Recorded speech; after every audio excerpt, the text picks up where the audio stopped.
Hello everyone, my name is Danielle. I'm a counselor at BARCC, and in this session we're going to talk about an activity called the coping hand. So you're going to need a piece of paper and like a marker. Here I have some magic markers. You can use pencil, pen, whatever you have accessible to you. And we're going to start off by doing something that maybe you haven't done since kindergarten, but we're going to start off by tracing our hands. This is like a fun one because it's something like, we're going to talk about ways to cope and ways to ground in this activity, and it's something you can do for yourself. It's something you can do if you have kids at home, or other folks that you're around a lot. It's something that you can do with them or share with them. So the first step is to trace your hand just like I did here. And then we're going to write in each finger, we're going to label them with the 5 senses. So we have sight, hearing, taste, smell, and touch. And today we're going to add one to the palm, which is movement. And so if you haven't already, we also have a section, a kind of a psychoeducational section around what is coping. And so that might be helpful to watch in addition to this video. And this video is meant to kind of break down one of the coping skills. The coping hand is you can utilize it as kind of like a coping plan for yourself. We're gonna fill this hand with sort of exercises that address each of these senses. So we can think about these as mindfulness or grounding exercises. But we'll take some time to kind of brainstorm each sense and what you can use to ground those senses. So we'll start with sight.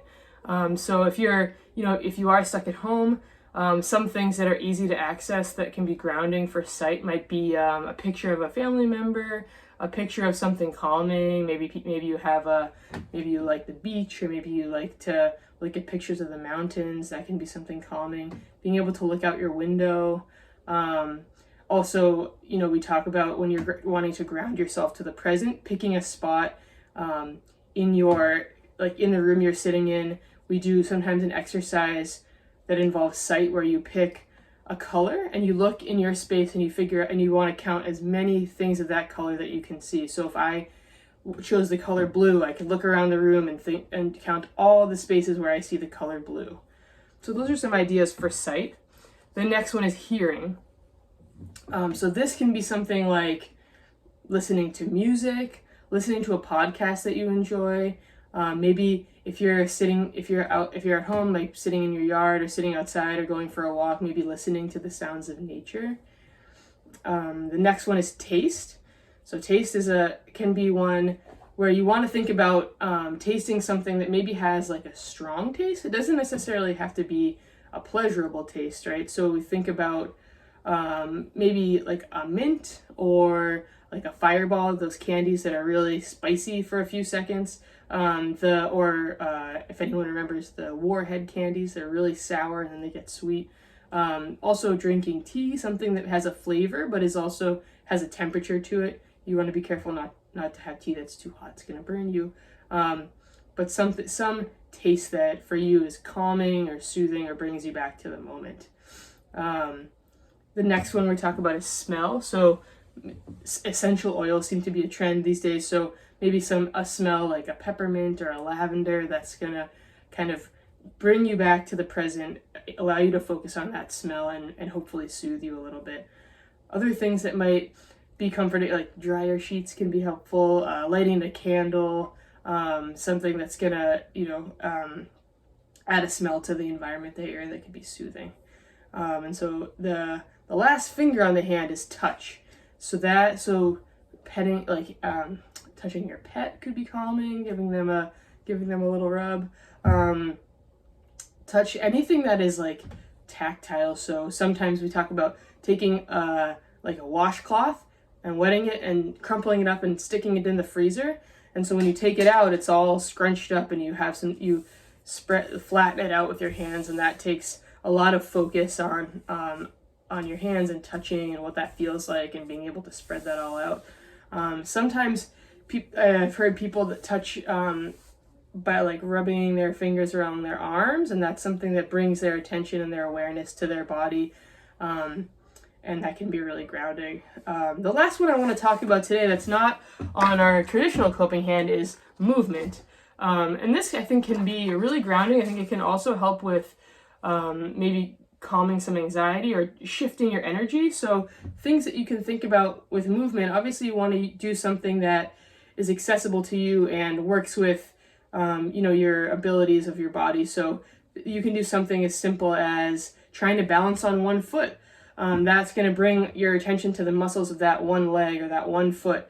And it will kind of change the energy from whatever you're thinking about or worrying about to concentrating on that piece. You could try doing jumping jacks, running in place, anything that you think is gonna kind of shift that focus from your mind to your body in a way that is accessible and easy to use. So take a minute and think about some of the things we discussed.